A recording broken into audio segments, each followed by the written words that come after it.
Hello everyone, this is Blister again, bringing you yet again another class talent overview. In today's video, we're going to be taking a look at the Shaman. So if you've been following this series at all, you'll know that the Shaman is one of the classes that I played the least back in the day. Fortunately for you and me, my boy Novapunk actually mained a Shaman when he played in Classic. So I may have leaned on him just a little bit for some of the specs that we're going to talk about down here. So let's start off with talking about Elemental. Here is a basic PvE build that you would see for the Elemental Shaman. The element tree is actually fairly straightforward for the most part. There are a total of 4 talents that we want to take here for just straight up damage increases. Those are Concussion, Call of Flame, Call of Thunder, and Elemental Fury. There are also 2 talents that help us with mana retention. Those are going to be Convection and Elemental Focus.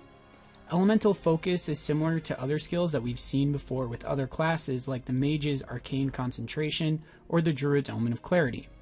One of the best talents to pick up with Elemental Tree is Lightning Mastery. Lightning Bolt is going to be the skill that you're casting the most, so this is actually a must here.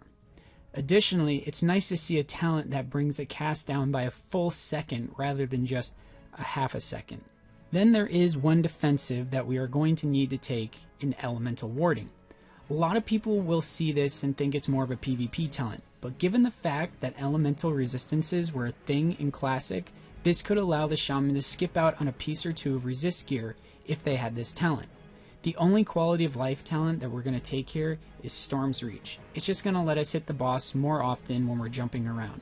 This is especially going to be helpful in fights like Onyxia. You may notice that I haven't touched on Elemental Master yet. Well, that is because not all Elemental builds will have it.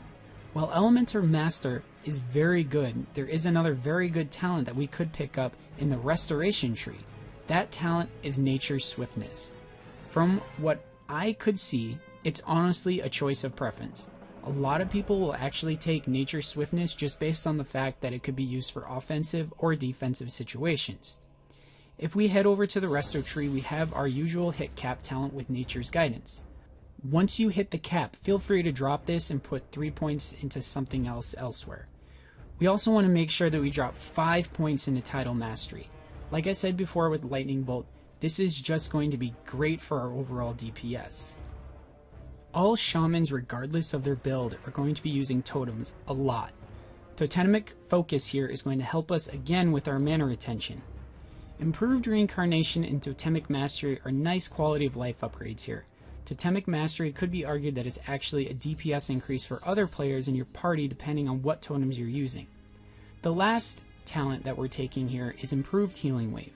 We take this over Tidal Focus because we don't want to cast Healing Wave enough for Tidal Focus to be taken, but we will have to cast the heal every once in a while, and the reduced casting time is just going to benefit us more than the reduced mana cost in this situation. So now let's take a look at the PvP based build for Elemental. Looking at the Elemental tree, we don't see too many differences. We do drop 2 points from Convection and all 3 from Call of Flame to be able to pick up Eye of the Storm and Earth's Grasp. Earth's Grasp is mainly taken for the Radius of Earthbind totem, which will help us with our kiting, and Eye of the Storm is just going to help confirm that we can cast our spells without the worries of the time being delayed on them. Everything else is going to be the same within the Elemental tree. Looking at the Restoration tree again, we're taking Improved Healing Wave over Tidal Focus because of the cast time reduction. Like a lot of other classes, we're really not worried about the mana cost of spells. In the second tier, we just want to put 5 points down to get to tier 3. Easiest way to do this is to just put all 5 into Totemic Focus. You could put the points elsewhere, but we find that the mana reduction in the totems is going to benefit you the most. You're not really going to need to be using Reincarnate all that much because you're going to be dying quite a lot because you're PvP. You will see that we've dropped Nature's Guidance in this example. This is assuming that you're already at the hit cap for PvP. If you aren't at the hit cap for PvP, you're probably going to want to take this talent. We took those points from Nature's Guidance and dropped them into Healing Focus just because they're the best available talent after Totemic Mastery, which we also took in the 3rd tier. Title Mastery is close to a must here for 5 out of 5. Not only is it going to help you with your ability to kill an enemy, but you're also going to be able to help yourself out a lot too because of the plus 5% to healing. Remember that the Shaman is a hybrid class, so you will be expected to heal from time to time, especially if you're elemental and have the mana pool. And our last talent we took was Nature Swiftness over Elemental Mastery. In a PvP situation, it is almost always going to be better to be able to cast a spell at instant speed instead of guaranteeing a crit for 0 mana. With the range DPS out of the way, let's take a look at the enhancement builds. First up, PvE. While you still need that 3% hit from Nature's Grasp, this is going to be what your spec looks like. For the most part, we're going to be following similar choices in the Restoration Tree, and we're also going to take up Convection in the Elemental for the mana regeneration. The single point that we have in parry is optional, but given that the choices we have, it's not a bad talent to pick up for just one talent. Aside from improved Ghost Wolf, everything else in the tree is directly related to helping you with your DPS in one way or another. The only talent here that is going to help you with your spell casting, which just because you're a melee DPS don't think you won't be casting a lot of spells, is Ancestral Knowledge, which is just going to increase your mana pool. Everything else is going to increase your melee damage by increasing your crit rate, increasing attack speed, increasing flat damage, increasing stats of your totems, etc. The only non-basic bonus you're going to be getting is from Storm Strike. Even with all the damage bonuses you rack up from non-magical damage, enhancement can be very lackluster before progressing through Molten Core and Blackwing Lair because of all of the fire immune mobs that you'll encounter. A good amount of the Enhancement Shaman's toolkit is based around fire damage, whether it be from Flame Tongue Totem, Flame Shock, or Flame Tongue Weapon. Yes, you do cast a lot of lightning spells too, I'm well aware. Even when you do end up getting past Molten Core and Blackwing Lair, your damage then will not be at the top. It's going to be mediocre at best. It's important to remember when you play as Shaman, you're more of a support class than a DPS class. Anyways, moving on. If you do have the hit cap, it is very popular to see an Enhancement Shaman drop the entire Resto Tree and go into Elemental. That would look something like this. You will see that the only difference we have is we've taken a single point out of parry to make sure that we can get 3 of 3 of Elemental Devastation, which will really help out our DPS. Again, not a lot to go over. We're reducing mana costs, we're increasing elemental damages with our points in the Elemental Tree. As a side note, I did see quite a few builds that would skip Storm Strike in favor of Elemental Fury. I haven't crunched any numbers, so I'm not aware of the DPS differences, but just in my opinion, this is how I would build it. So now let's take a look at the Enhancement Pvp Spec. You'll notice that, again, there are not too many differences in the Enhancement Tree. We did drop Enhancing Totems and Improved Weapon Totems, but that was in favor of another talent that is really going to help us with our survivability in PvP, which is Guardian Totems. Being able to cast more Grounding Totems is huge and it will help us out tremendously. The other talent we pick up here is Improved Lightning Shield, which isn't going to help us with our survivability, but it's just going to help us with passive damage since we won't need to be doing anything but be in an engagement with our enemies to make it useful. Looking at our Elemental Tree again, we see almost all the same talents that we saw in the Elemental PvP Tree.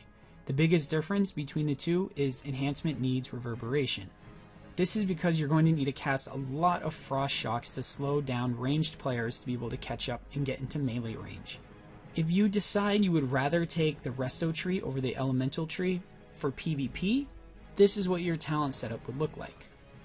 The Resto Skills are exactly like they were for the Elemental PvP setup. Once again, if you get to the hit cap, you can drop the 3 points in Nature's Guidance and throw them in elsewhere.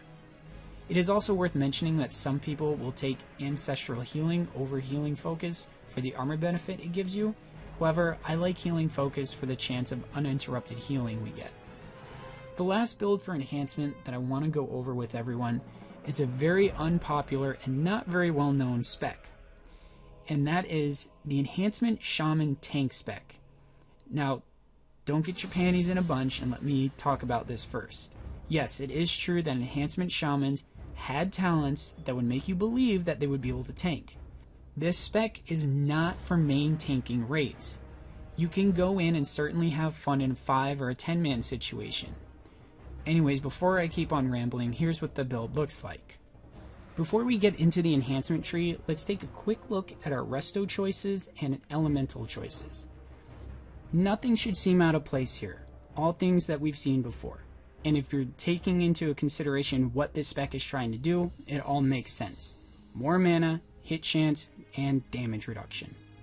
Now, looking at the enhancement tree, things start to get a little bit interesting. This build is based around the Rockbiter weapon. Without it, the spec isn't even possible. That being said, elemental weapons is going to be one of our most important talents because of the extra threat it's going to help us build. We then have 4 total defensive talents that we want to pick up just to help with our sustainability. These are all going to be necessary for obvious reasons. The last 2 talents we pick up are Thundering Strikes and Flurry. They're just going to help us with our overall DPS, which in turn is really just going to help us with our threat generation. The other help that we're going to be getting from our threat generation is Earth Shock, as it has a ×2 multiplier for threat generation.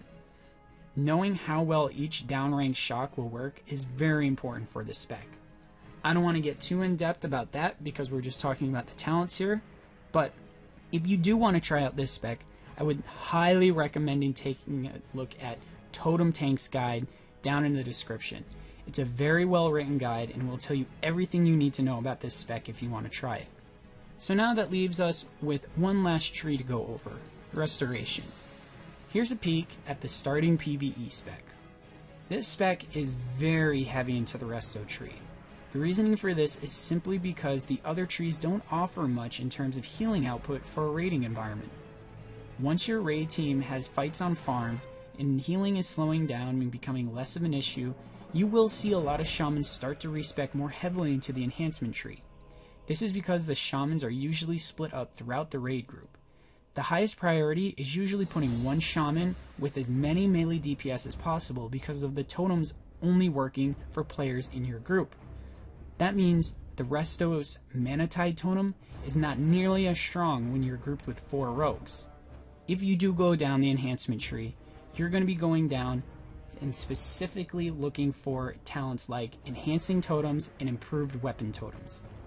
But I'm getting ahead of myself here. Let's go over the talent choices in this spec first, then we'll get on to the other one after. We already mentioned Mana Tide Totem, so let's start there. This is an amazing talent, but like we said, all of the mana regen is going to be for just you and your party.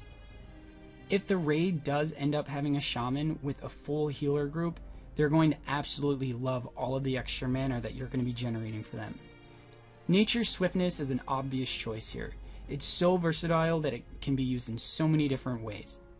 We're obviously picking up Totemic Mastery so we can make sure that all our party members are within range of the buffs that our totems will give them.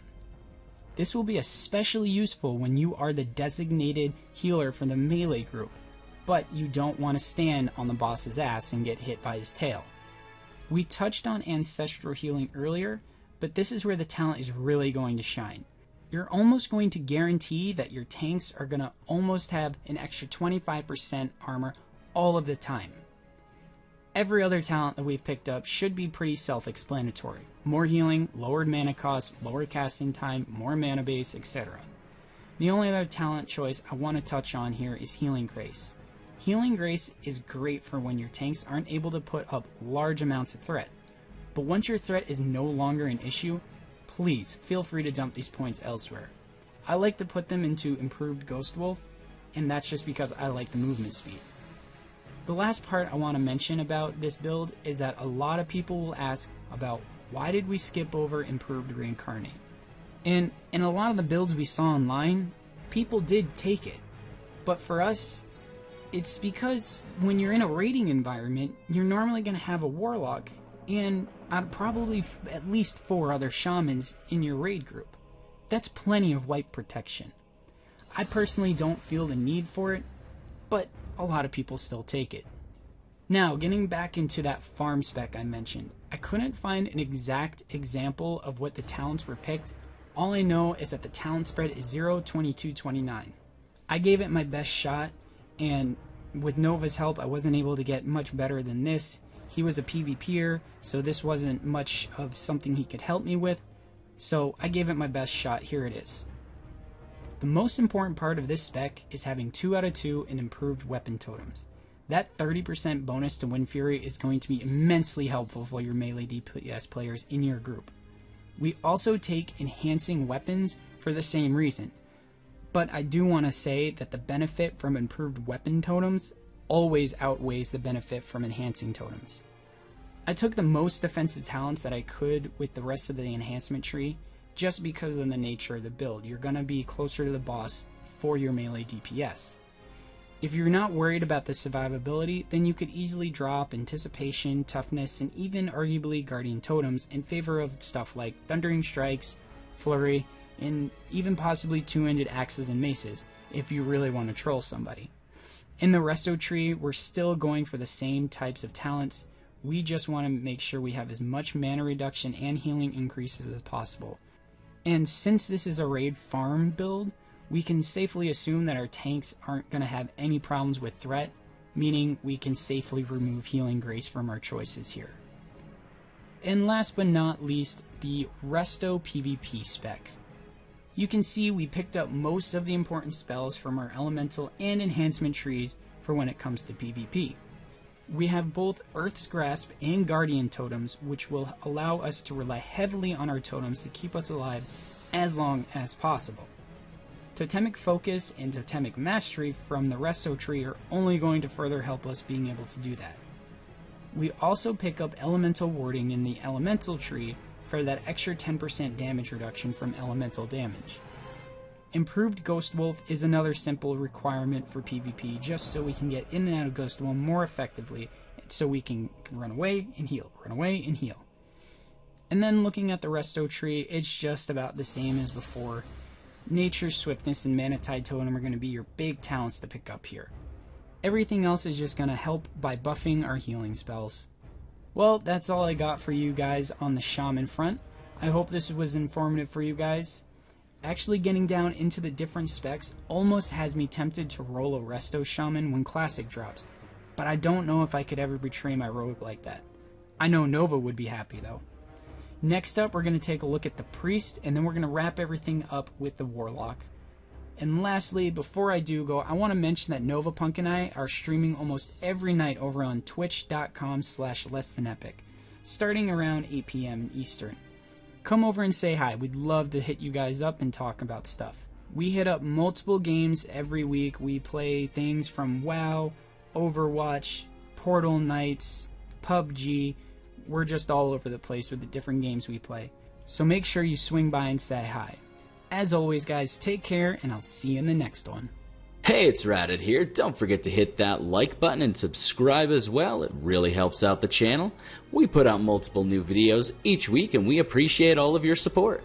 Thanks for watching, everyone, and cheers.